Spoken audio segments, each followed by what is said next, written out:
So I appreciate there's lots of you in here. It's quite warm outside, quite warm in here, but it is absolutely in your interest to absolutely concentrate, okay? If you're not, we might just ask you to leave because it's so important for other students, okay? So well done, really focus. What we cover today may even be on the paper tomorrow, but the skills we cover definitely will be, okay? So well done, and I hope you have a good session. Ms. Smith. Thanks very much. Okay, hello everybody. Right, we're going to cover Macbeth and Jekyll and Hyde, but I'm just going to start with some general pointers, some really important things to remember. So obviously, when you're preparing tonight and you're reviewing everything, you are focusing on Macbeth and Jekyll and Hyde. Those are our two texts tomorrow, and the exam is 1 hour 45 minutes. Okay, so a key thing that I want to tell you that sometimes causes people a little bit of stress if they don't have this in mind before the exam. So this is incredibly important. Okay, we've studied Macbeth and Jekyll and Hyde. However, across the country, other schools will have studied different texts. So when you open your exam booklet, there will be texts like Romeo and Juliet in there, The Tempest, Jane Eyre. If they don't look familiar to you, they shouldn't. You haven't studied them, okay? Every year, somebody comes out of the exam and tells us that they had a go at The Tempest or they had a bash at Great Expectations. Don't be that person, okay? You have been taught Macbeth and Jekyll and Hyde. Please ignore all other questions. If I can just quickly show you what the paper looks like, just to remind you. We'll just flick onto the screen in just a second and you can see. So the normal front cover of the paper, and then you get the contents page will be the next thing you see. And you can see on this one, Macbeth was first in the Shakespeare section, and Jekyll and Hyde was first in the novel section. So just look on the contents page to see which pages you're working on, and then find those pages. If we can just quickly scroll through, you can imagine it's quite a big booklet. Look, you can see all of the different questions. Okay, but you have not been taught Romeo and Juliet, and tomorrow is not a good day for you to have a go at it. Okay, please just ignore anything that isn't Macbeth or Jekyll and Hyde. Okay, so when it looks like that, you don't panic, you just think, right, where's my 2 questions? And that will be fine. Okay, thanks very much. So if we go back to the other PowerPoint, some key information to give you.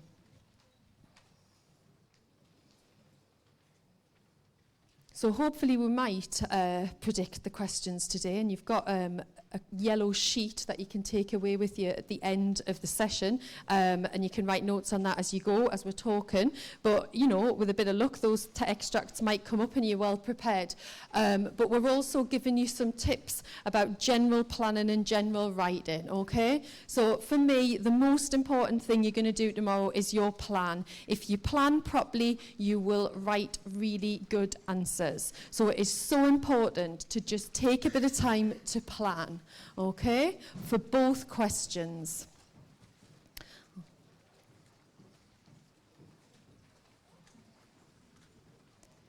Oh, I'm just waiting for the clicker to catch up with us. Carl, the clickers. Oh, hang on, it is, sorry. So you've got 50 minutes for Macbeth. So I think that equates to about 10 minutes for you planning, 40 minutes for you writing your answer and checking, okay? You don't want to be writing your answer right up until the last minute. You want to be able to give yourself a bit of time to check.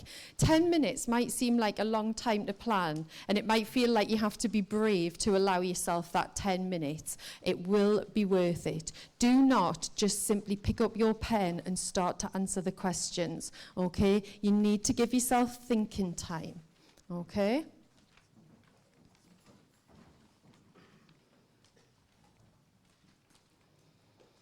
This clicker's not, I've got to go that way. Go. Okay, so once you've got the hang of it for Macbeth, it's exactly the same structure for Jekyll and Hyde. And how we're structuring this afternoon's presentation is I'm going to talk you all through Macbeth, and then Dr. Burrow is going to talk you through Jekyll and Hyde. So it's exactly the same structure, okay? 10 minutes to plan and annotate your extract and think, 40 minutes to write and check, okay? Sorry, I think I said 10 minutes and then 50 minutes there. I meant 10 and 40, okay? Okay, so keep in your mind that when we're studying literature, the kind of key thing to think about is that all literature questions really are asking you what the writer has done and why. So what story are they telling you? What methods do they use and why have they done that? What meaning are they trying to create? And the reason why Jekyll and Hyde and Macbeth go quite nicely together in this exam is that actually both writers are creating similar meanings. They're both sort of telling us similar things about life, about morality, about power. So when you're thinking about the exam texts, you're probably thinking about similar ideas for each text, and that's quite nice to have in your head. So what methods is the writer using and why? What meaning are they trying to create? Okay, it's about the deliberate choices that are made. So on the pink sheet, I think, that we've given you, that you can take away this afternoon, there are lots of little phrases and words that you can use to help structure your writing, but also these little phrases that will help to lead you in to talk about the writer's method. Okay? So when you're talking about Macbeth, think about using some of these phrases. Shakespeare's choice of, Shakespeare's decision to. Okay, so you could have a little look at that sheet this afternoon or this evening, and you could maybe commit a few of those words and phrases to memory. And then that would really help you get your sentences up and running at the beginning of each paragraph. You would know that you're leading in with Shakespeare's method or thinking about Shakespeare's meaning. Okay? So, what does the question look like? Well, on your yellow sheet, you've got an example of a Macbeth one and a Jekyll and Hyde one. So this is what it looks like. So you get a little bit of information at the top. So in this case, read the following extract from Act 3, Scene 4 of Macbeth, and then answer the question that follows. A little bit of information to help you kind of place it and make sense of it. So at this point in the play, Macbeth and Lady Macbeth are hosting a banquet, and Macbeth sees the ghost of Banquo, and there's your extract, and then underneath it is your question. Starting with this extract, explore how Shakespeare presents masculinity in Macbeth. Okay? And then, really importantly, those two little prompts. How does Shakespeare write about masculinity in the extract? How does Shakespeare write about masculinity in the play as a whole? You have to deal with both. Okay? For both Macbeth and Jekyll and Hyde, you must write about the extract and the text as a whole. It doesn't have to be equal. It hasn't got to be 50-50. You might find yourself favouring the extract or the whole text a little bit more than the other, but as long as you write about both, you will be fine. Okay? So your response will look something like that, which you know. You've all written really good essays before. I know you have. I've heard your teachers talking about how good your writing is. So that's what you're going to do. Okay, so we're being assessed on what big ideas is Shakespeare writing about, what big ideas is Stevenson writing about, how does Shakespeare or Stevenson convey those big ideas? So how means methods, so language and structure, all of those choices that the writers are deliberately making. And then finally, why would the writer want to say that particular thing that they are saying and to say it in that particular way?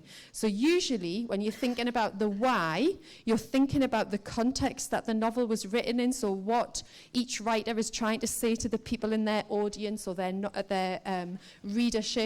Okay? Or the why might connect to the genre. So it might connect to the fact that Macbeth is a tragedy. So Shakespeare is including these details to make us think or feel a particular thing about this tragic hero, or to kind of have that sense of inevitability. Or it might connect to the fact that Stevenson is writing a Gothic novel and he's trying to he's doing a particular thing because he's trying to create that appropriately sinister, threatening Gothic atmosphere. Okay, so what, how, and why are really important things to remember. You might just want to jot those down on your yellow sheet. Just what, how, and why. And you could have a little bit of a think this evening about those things. What, how, and why.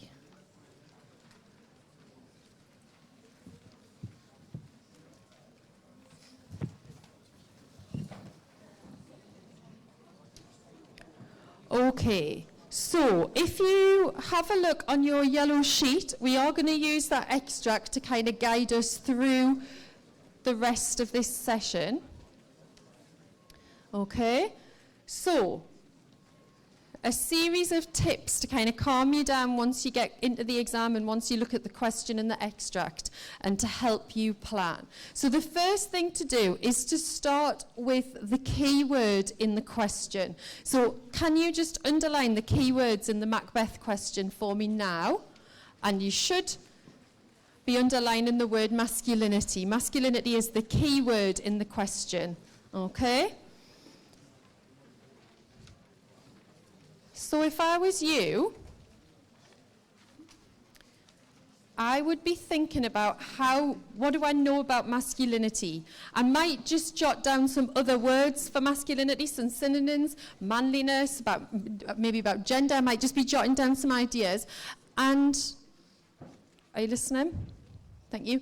I would be thinking, right, what is Shakespeare saying about masculinity? I would be thinking about that as a whole in the text, okay? So first thing, I would be just jotting down any key moments, methods, any meanings, anything that occurs to me about masculinity in Macbeth, okay? Your next step then, whoops, sorry, I've gone on a few too far there.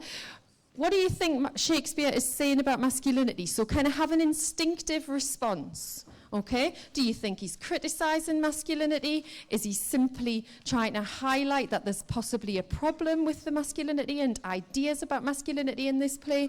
Is he praising it? Is he saying it's good to be very masculine and very stereotypically masculine? Okay, so what is your instinctive response? I would be just jotting those things down.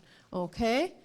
And then my next step would be to read and annotate the extract. So I'm going to be reading the extract with that key word masculinity in mind. So I'm going to be underlining key quotations, bits that I would really want to use and put into my analysis in my essay. I might be annotating with particular methods that I've noticed. If I'm noticing that Shakespeare's using a particularly effective simile, or he's using some interesting sounds in his writing, I might draw attention to those. Okay? So just take a moment. Let's have moments silence so everyone can concentrate. Just read that extract to yourself, and just have your pen in your hand and underline anything that you want to draw attention to in your essay, anything that you would want to be using. Don't talk, because people need to be able to think.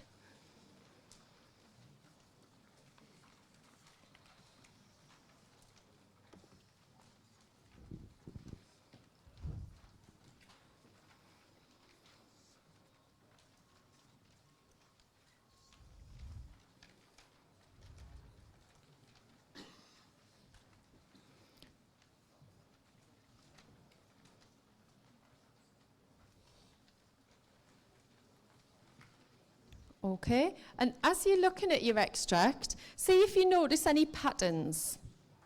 Okay, do you notice, is Shakespeare really relying very heavily on images? Is he doing lots of linguistic choices to create pictures? Is he using lots of similes, lots of metaphors, personification?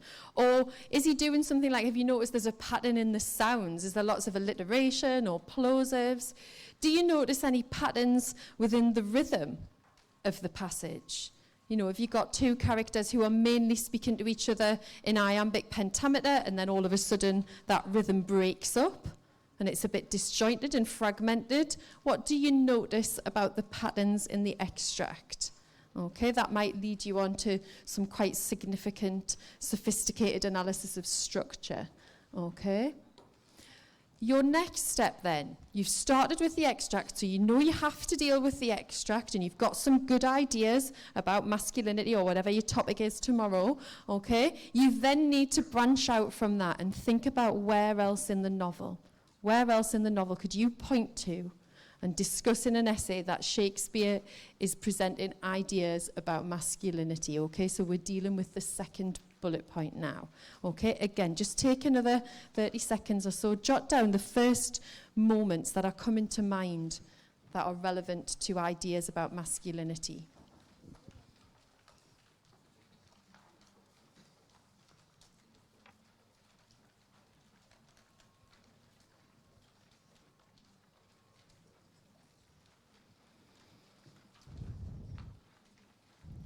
And don't worry if you're picking different things from the people next to you We'll all have different ways in, so don't worry about that. It's just your own work. Okay, so we've dealt with the keywords, we've looked at, we kind of formulated an instinctive response, we've looked at the extract, we're starting to branch out and think about other moments in the text. Whoops. Okay. What you need to do next is just take a step back from your planning, okay, your annotation. Okay, so you've got your first thoughts down, you've had a little think about that key word, and you're going to make sure that everything really connects to the key word, okay? Your next step here is to decide what your line of argument is. This is particularly important for those of you who are really aiming high, okay? If you are really aiming high tomorrow, you want to be able to start off your response with a really conceptualized line of argument. So you want to, from your opening sentence, be able to put forward an idea that you think Shakespeare is trying to get across to his audience in relation to masculinity. So it might be something like you think that Shakespeare is saying that kind of unbridled, uncontained masculinity is a very dangerous thing, and he thinks that it's something that people need to be wary of in the world of the play. Could be something like that, okay? And I would write that down. If I was planning this in an exam, I would just write a sentence down really quickly. This is my line of argument. This is my point. Okay? And then you've got that in your head for the whole essay. Okay? Could I just stick back? So if you haven't done that already, just jot down, what would your line of argument be? What would you be saying? What is the answer to that question about masculinity? In a sentence, what would that be?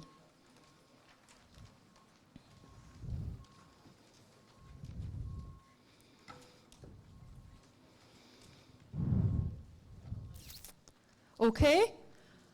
And really, the main body of your essay is 3 points to prove that line of argument. Okay? So probably one of your points is really going to focus on the extract. Another point might focus on the extract and might link to elsewhere in the text, or you might have 2 points about elsewhere in the text, okay? But 3 points that are going to help you prove your line of argument, okay? And again, if you're aiming really high, you really need to come rigorously back to that line of argument all of the way through your essay. You're kind of really trying to prove that your view is right, okay? And your view might be different from someone else's view, but if you can prove it, then that's absolutely fine. That's brilliant.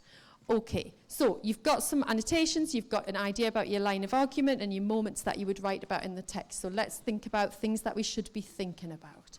Okay, so you can be just jotting down anything that you like from these slides that you want to have a think about later on this evening as we go here. Okay, it's up to you what you want to write down. So, thinking about that first assessment objective, which is all about big ideas, those big meanings that Shakespeare is trying to communicate. These are the kinds of things that Shakespeare is thinking about in relation to life and what it is to be human. He's thinking about gender roles, which is obvious, isn't it, if we've got a question about masculinity. He's thinking about things like appearance versus reality, ambition, power, violence and conflict, kingship, guilt and madness, supernatural and fate.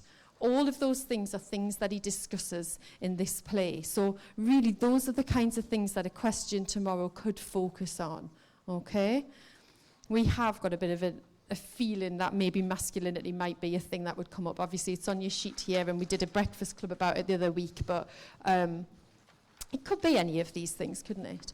Okay, so if we're thinking about any of those big ideas that Shakespeare's putting forward, we need to attach those ideas to Shakespeare's methods, the how. How does he talk about masculinity? How does he talk about kingship? Okay, well, these are the ways that he talks about any of those things. Okay, imagery. He uses things like similes and metaphors. He uses symbolism and motif, okay? So he uses things like blood as a symbol, or he uses things like nature or sleep or darkness as symbols. Symbolism and motifs are a really useful thing for you to spend a bit of time looking at this evening, because you can really connect it to all of those big ideas.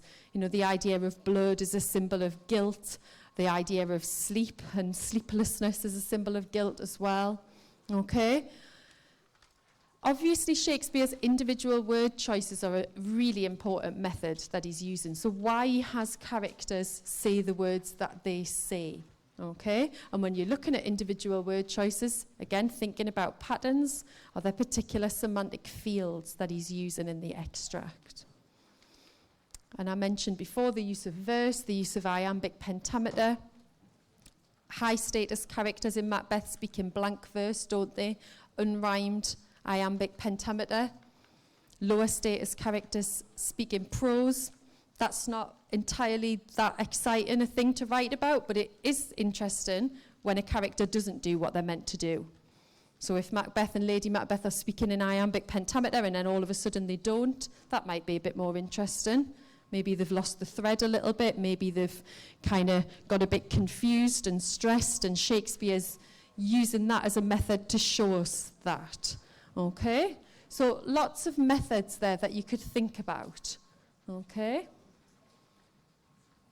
So those methods there are very much sort of small-scale methods that you might notice in the extract. If you have a look on this slide, you've got larger, more whole text-based methods that are more dramatic methods connected to the fact that it's a tragedy, connected to the structure of the text. So think about what you know about tragedy in this case. The fact that a tragic hero has to start the text in a particular way. They have to start high status. They have to make an error. They have to end in a completely different place and have made an irreversible change. Okay? Think about things like stage directions. Obviously, for Shakespeare, those were added in later, but often, but they can be useful for us as well. Think about how a character is delivering their lines. Is it through dialogue, or is it actually a little aside where they're saying something that other characters on stage aren't really meant to hear? Is it a soliloquy? Is it one of those moments where Macbeth or Lady Macbeth is revealing their thoughts to the audience and kind of building that rapport with the audience? Think about what you are seeing on stage in the moments that you're talking about in your essay. Who's there? Who's there but maybe isn't saying anything? Think about when characters enter or exit. Think about what it looks like. Is it dark at that moment? Is it inside? Is it in a private room inside and it's quite an intimate scene between two characters? Or is it actually a big formal scene like the banqueting scene where there's loads of other characters present? Okay, try to picture these moments that you want to talk about. What does that, if you were in the audience, what would that look like on stage? Okay, so just thinking about that question of masculinity, other moments that you could write about, Lady Macbeth's manipulation of Macbeth. The way she gets him to go through with the murder is very much based on her ideas about what it is to be a man. And she knows that Macbeth is kind of sensitive to ideas about masculinity, so she plays on that. Think about that moment where Macbeth, having learned from the best, having picked up these skills from Lady Macbeth, seemingly manipulates the murderers in exactly the same way. Asks them if they're men. Makes them feel a little bit embarrassed and humiliated and makes them feel like they need to prove themselves, and he gets them to do what he wants. Macduff's response to the murder of his family, a very different kind of idea about what it is to be a man. Okay? And then think about how the play begins and how it ends. The beginning and the ending are scenes of fighting, conflict, battle, scenes of Macbeth being a soldier. Okay, at the end, he returns to that kind of soldier figure that was so lauded, so praised at the beginning. You know, that kind of very stereotypical idea of being a man, being courageous, not being afraid of violence, all of those kinds of things. Okay? So you're thinking about, you know, if you've chosen some of those moments to write about, then think about those methods that are attached to those moments. Something really interesting about the murder of Macduff's family in relation to masculinity, isn't it? That it happens in a castle, which is a kind of sort of a site of, it's a house, isn't it? It's a home, but castles are fortified. It's a kind of setting that's associated with strength. But Macbeth chooses to murder them there when they are kind of alone there and isolated, so they're vulnerable. And that's a very cowardly thing to do, isn't it, really, rather than a very masculine thing to do. So think about how those settings become methods as well. Okay?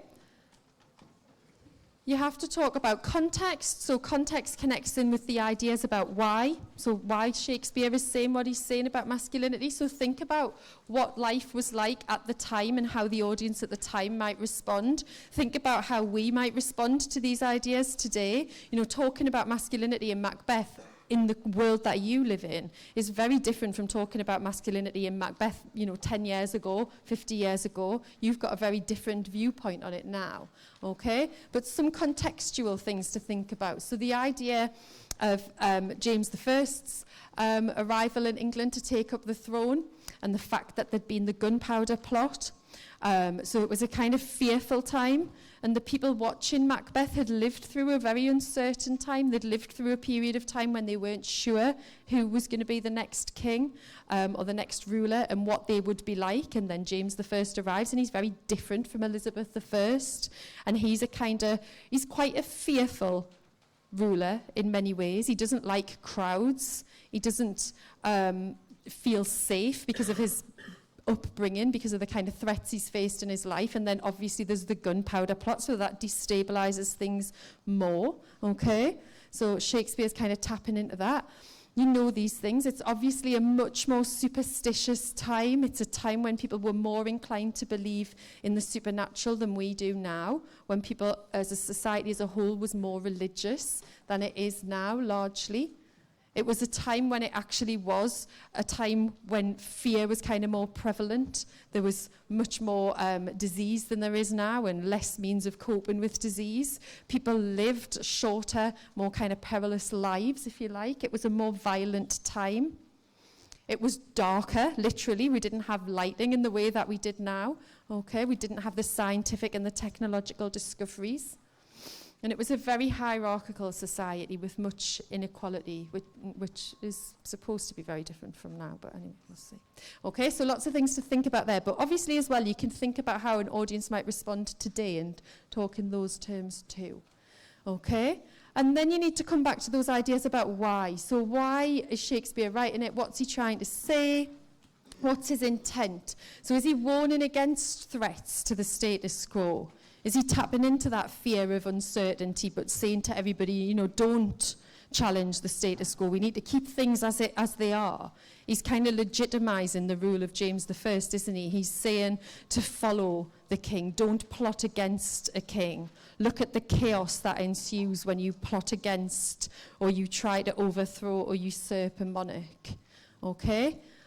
Or perhaps you think that really his main idea is to think about, what it is to be human and what it is to be a flawed human being and what our flaws might be and our vulnerabilities and what happens when they are exposed. Okay? Is he trying to make us think about ourselves? Is he trying to make us think about the fears that we experience and the guilt that we experience sometimes and how we deal with it? Okay? So some ideas there for you to think about. So just to recap, about 10 minutes planning, reading, annotating your extracts, coming up with your line of argument, and then 3 key moments or 3 key points to make to back that up. 40 minutes to write your answer and to check that you're happy with your answer and to make any corrections. Just making sure that when you are writing your answer, you are fully developing and fully exploring your point. Remember what I said before about you're trying to prove a line of argument. You don't want your examiner to be reading it thinking, yes, but they could have said this. You want your examiner to think, oh yeah, I'd not thought about it in that way, but I completely agree. You need to convince them, okay? So you need clear topic sentences. Your topic sentences should have that keyword in or a synonym for the keyword in the question. They should link with your line of argument. You need evidence. You can get lots of evidence from the extract. Make sure you use the extract. Obviously, we're hoping you're going to bring in quotations or very specific references from elsewhere in the play, but you can definitely get loads of quotes from the extract. Okay? Your analysis, the analysis of the how analysis of Shakespeare's methods and his meanings, okay? Linking back to Shakespeare's context and his intentions in writing, why he's writing the thing he's writing, okay? So, I'm just going to miss that out because I think we've said it. Well, actually, I'll just leave with that for a second, okay? So, just thinking back to your plan, what's the answer to the question, and what are your 3 points going to be to help you prove that answer, okay? So, it might be quite nice if a question on masculinity comes up tomorrow, but it doesn't matter if it doesn't, because you've got loads of ideas, you're really well prepared and organised, so you can deal with whatever comes up on Macbeth tomorrow.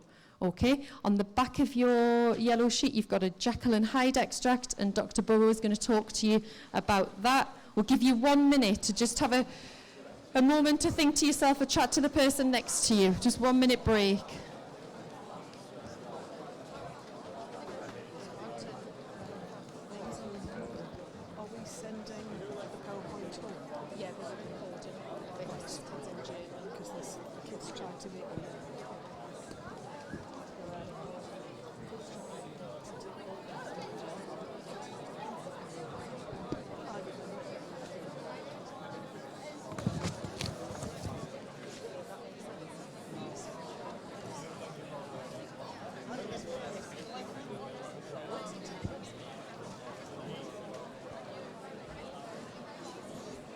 Okay, thank you. Can we bring you back? You've listened fantastically well. So I'd like to say well done to you all. You've done a fabulous job so far. So I'm going to talk you through Jekyll and Hyde. But as Miss Smith's already said, Jekyll and Hyde is exactly the same process as Shakespeare, as your Macbeth. So you find it, you read the extract, you do all of those things. So the same process, which is good for you because you don't need to switch your mindset, you don't need to switch your skill set, you're just doing the same thing again, but with a slightly different extract and with a different form. So, are we ready? You have this extract, and the first thing you're going to do is look at the extract, look at the question. Think about how the key word in the question is relevant to the text and to the extract. So what I'd like you to do now is find that key word and underline it.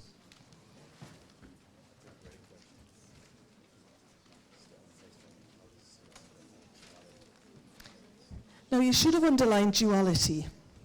It's a huge theme in Jekyll and Hyde. Yeah? Thank you. So you've underlined duality, and we're going to think about that. I'd like you to think about where in the... So the text, the extract you've got is from Jekyll's full statement. It's about his transformation.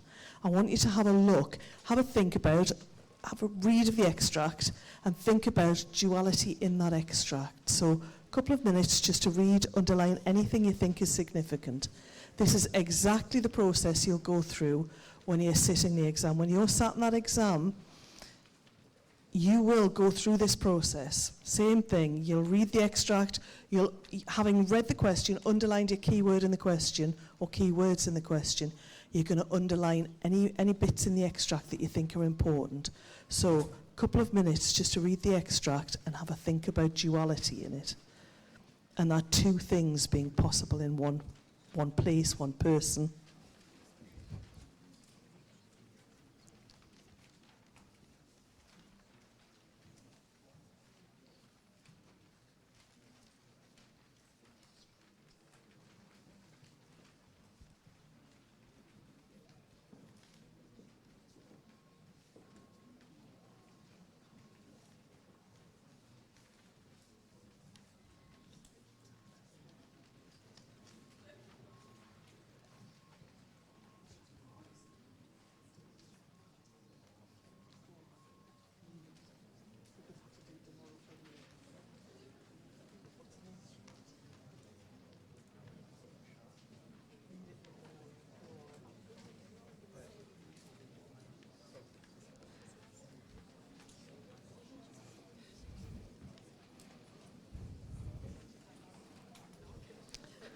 Great.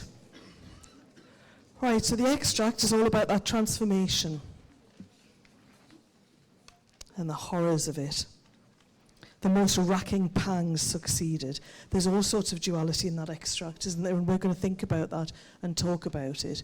It's both evil, innocence, pain, pleasure, all sorts of dualities happening just in that one sight of Jekyll's body as he transforms.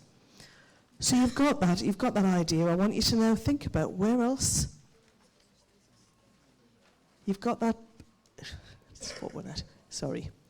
You want a big idea. So what is Stevenson saying about duality in the novella as a whole?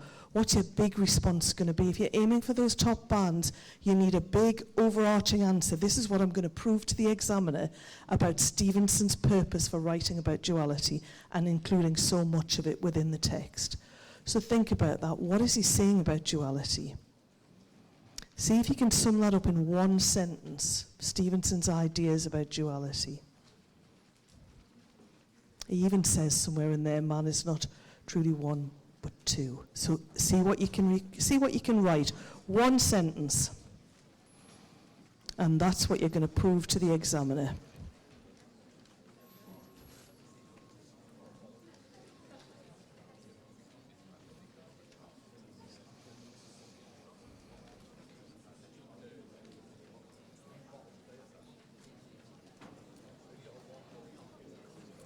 Okay, so you've got this one sentence, you've got this big idea, this is what you're going to prove to the examiner. You're creating a case, you're putting forward your ideas about this. As Miss Smith said, your ideas might be completely different to everyone else in the hall, in the exam room, but you're going to prove your ideas. You're going to keep building that point. You're going to make a point, you're going to say, this is what he's saying about duality, this is how he says it. And then you're going to develop it a little bit more, and a little bit more, and a little bit more, until the examiner can't say, yes, but. Till the examiner goes, I'm convinced. They know what they're talking about. They know this novella, and they understand how to convince me. They understand how to build this, okay? So that's what you're doing. You're looking for patterns in the extract. You're looking for patterns of duality in this extract, but whatever your question is, you're looking for patterns. So you're looking for language patterns, you're looking for sound patterns. Girls, you're looking for language patterns, you're looking for sound patterns, you're looking for anything that triggers an idea in your head that you can write about, because it shows that you're thinking on your feet. Nobody wants to go in there thinking, I'm going to write this about Jekyll and Hyde. What the exam board want you to do is go in there, read the extract and think, oh, this is what I think about Jekyll and Hyde today. This is now. This is what I'm inspired by. You're thinking about other relevant moments in the text. So you're thinking about where else does Stevenson write about duality? What are the big moments of duality in there? So you're going to do all of this. You're going to do all of this thinking. I'd like you to think now just for a couple of minutes and see if you can get 3 other moments within the text that you can mention duality. What else is important for duality in the text? Go.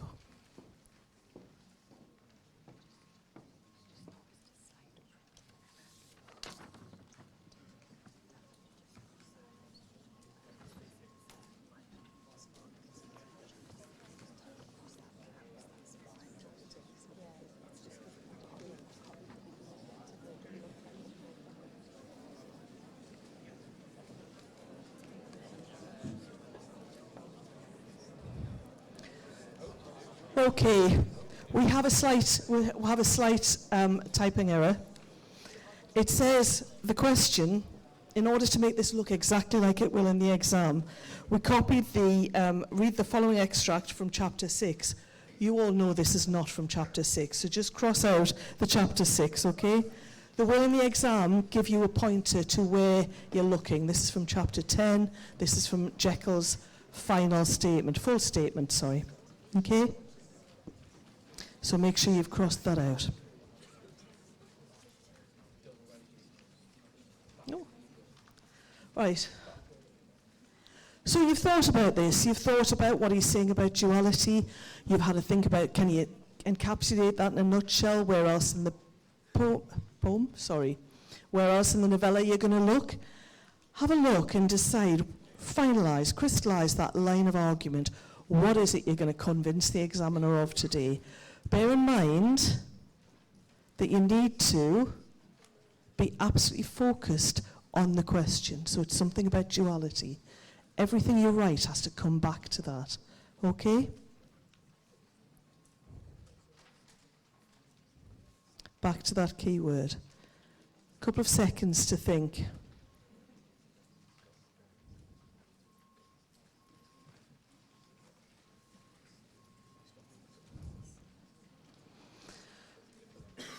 So, as Miss Smith said, we're thinking about the why Stevenson wrote Jekyll and Hyde, what he wrote, and how he wrote it. So we're thinking about the why, the how, and the why, the what, and the how, okay? So, ideas about life in the 19th century. What was happening around Stevenson as he wrote? This will be completely different, or could be completely different to what's happening to us now, although there are some similarities at times, I think. So you've got this duality of people and places, people pretending to be one thing when they're actually another. Victorian society was very, very formal and constrained, but people were just the same as people are now. They didn't really want to be constrained and formally held to account for everything they did. So they put on a public face. They put on this face to behave in public, and were often very different in private. Okay. We're thinking about the duality of the place. He describes London, and London at the time was a place of duality. You had all of that wealth and glorious architecture alongside very overcrowded slums. So you got those side by side, and Stevenson mentions that, or refers to that constantly throughout the novella. We've got this hypocrisy of society. People claiming to be virtuous but actually being sinful in private. Some of you may be making connections with the world we live in today, and that's a good thing to do because it's still relevant. We still judge people by how they behave in public, and they may well be behaving very differently in private. We've got repression. This is very particular to the Victorian world and society. People were, in order to survive and to succeed in Victorian society, there were certain things that had to be repressed, locked up. Some things were criminal that are no longer criminal. So people had to behave in a certain way. So life in Victorian society was very repressive. It stopped you from being who you wanted to be. There were also huge changes afoot. The Industrial Revolution had made society change. So I have all of these that were perceived as threats to civilized society. And we're currently in a state of thinking about artificial intelligence as a threat to our society. So it's much the same thing. Change makes people worry, and things were changing rapidly when Stevenson was writing. We've got this urbanisation. We've got people moving into towns. You may want to take some notes as I'm talking. We will send you the PowerPoint, but it will help you to focus what you're thinking about if you're taking notes. We've got this urbanisation, so people moving into cities and cities becoming very overcrowded, which led to a rise in the crime rate and a growing underclass, people who lived in abject poverty in London and in the big cities, and they had an awful life, and that was all because they were moving in there because there was nothing in the countryside for them anymore. We also have huge scientific progress. We have Darwin and his Origin of the Species, and this trying to understand how the world started, where people came from, in order to understand how humans operate in this world. It was a huge threat to religion, which was there and still had quite a strong hold on society. And a lot of the repressive ideas that we've talked about having to behave a certain way in public, is to do with religion. So Christianity tells you how you should be behaving at any given time, and it has a very high moral code. People lived in fear as well. People lived in fear of crime, in fear of change, and in fear of all sorts of things. So all of these things were driving Stevenson as he was writing Jekyll and Hyde. So he sat down there with all of these things happening in the world around him, and they're all reflected within the novel, and they're probably all reflected within that theme of duality. So that's why he was writing. We're thinking about the methods now and what techniques he used. So we've got language and imagery. It is hugely similar to Macbeth. We've got all those ideas about darkness and night and the clouds scudding across the sky. You've got all sorts of things that are very similar. It's a Gothic text, and some people argue that Macbeth has Gothic elements in it as well. It's there's mystery, there's murders, and all sorts of things that are very similar to Macbeth. So you're still in that mindset that says, right, okay, this is the negative side of life, isn't it? This is not happy things. You're thinking about the language of restraint. You're thinking about how those men talk to each other when they're out on their walks and things. Occasionally, that language of restraint disappears when you've got Lanyon having a go at Jekyll's absolute balderdash, is it? That's what but you have this moment where sometimes they burst out, and it's because they're passionate about scientific change at that moment. You've got the very ambiguous language used in relation to Hyde. Nobody can describe Hyde. They all say that he looked horrible and they could barely bear to look at him. However, nobody gives you a very specific description of him. It allows you to imprint your own worst nightmare on Hyde. So Hyde becomes that person that everybody's frightened of. He doesn't specify it. You all right? Got the language of contrasts constantly throughout there, so you need to be picking up on these patterns, and language in particular relating to duality. So you've got all of that in the extract, and you're now thinking about elsewhere in the novella where those things are happening, okay? So methods, these are the small methods, these are the language methods. You're also thinking about the big things. So what big choices did Stevenson make as he wrote this novella? It uses lots of different forms. There are letters, there's a will, there's all sorts of different things in there. There's a diary account. It's interesting because you get all of those different voices. You also get all of those different pieces of evidence which you piece together to help solve this secret at the core of the novel. People who were reading that for the first time in the 19th century didn't know what the answer was. People didn't say, oh, he's like Jekyll and Hyde at that time. It has imprinted itself into our consciousness, into our sort of cultural norms that we say people are like Jekyll and Hyde, they can change at the drop of a hat. Not there. It's full of all of these things, and it helps you as the reader decode that secret at the very core of it. You're thinking, here are some ideas about where else in the novel. You've got the incident at the window when Jekyll's looking out of the window, he sees Utterson, and then he suddenly changes, he disappears. He's saying he's going to come out, and then suddenly he doesn't want to anymore. The duality within Jekyll is contained, both the good Jekyll and the evil Hyde.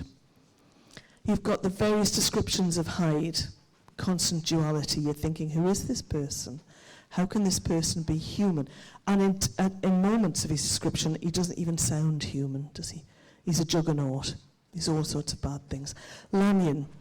You see two different Lanyons. You see the Lanyon who exists and is Jekyll's peer, and then you see the Lanyon afterwards who's absolutely been terrified by what he's witnessed.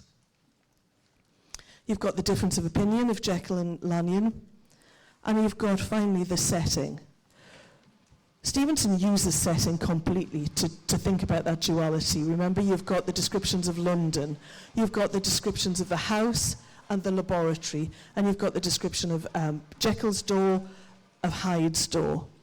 So you've got all of those things going on. You've got the duality of Hyde and Carew when Hyde turns into that horrific murderer who tramples Carew to death.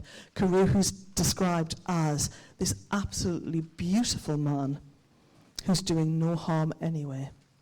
So, ideas about other moments in the play. It's also about the why, so context. You need to weave this in. Only use context when it's completely relevant. You've got the Victorian interest in the supernatural and the Gothic. The Victorians were very interested in what happened outside of this world. The ideas about morality, I've talked about these. You've got this really rigid class structure. I'm speeding up a little bit, but as I say, we'll send this PowerPoint to you, so you will be able to follow all of this. Have a look at this tonight. It was more religious than it is today. You've got all of the scientific advances, and you've got technological and industrial advances, and that Victorian hypocrisy. People pretending to be one thing in public and being something completely different in private. So, exactly the same as for Macbeth, your planning. You've got 5 minutes to read, 5 minutes to plan. Get all of your ideas together. Annotate for 3 key moments in the extract. Which 3 key moments are you going to look at in the extract and write about? And then where are you going to link this to elsewhere in the novella? You need to, can you all just pause for 1 moment, please? Just stay where you are. Thank you. You need to link, you don't need to write an equal amount about these two, about the extract and the novella, but you need to write about both. You need to make sure you've got both of them in there. You know that because Miss Smith's already told you about Macbeth. 5-minute plan, we're off. 4-step plan. 3 things that we think you should do tonight. Okay? We think you're ready, we think you're there, you've been to lessons, you've thought about it, you know this text. What we'd like you to do is familiarise yourself with the timings for each question. It's really important that you don't spend too long on one question and lose marks on the other one. Mind map, the big picture ideas for each writer. What was Shakespeare and Stevenson trying to communicate? Can you get them to key quotes and methods? Because if you've done that, then you're partway there to answering the question before you've even seen it. Get an early night, plenty of sleep. You've got the skills. You absolutely need now to go out there and show the examiner what you can do and how good you are at this. Okay? That it? Yes? Thank you all. We've got a minute to spare. I feel like I should, yes. Thank you.